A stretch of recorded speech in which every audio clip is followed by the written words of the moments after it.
Hey, Brent Garrett, Sirius Plumbing and Air Conditioning. I'm the president of the company, and we get a lot of calls about, hey, what can I do to protect my home when I'm on vacation from flooding my house?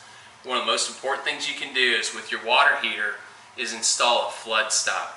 What a flood stop does is exactly what it says. It stops your house from a flood.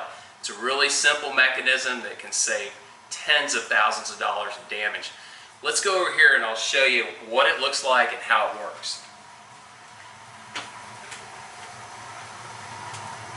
Now you see this box, it says flood stop right on it, and you notice that there's a red light flashing, which means that we're okay.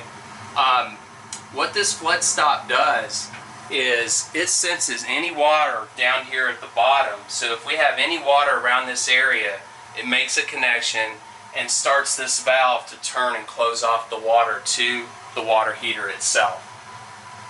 So that's what a flood stop does. Here again, it's something that can save you tens of thousands of dollars in damage, and when you get back from vacation, you have had a great vacation, you won't be so sad because water's going out your front door. If you have any questions about this, you can reach us at 972-235-6600, or you can email us a question or send a service request to us at www.siriuspac.com. I'm Brent Garrett, president of Sirius. Have a great day.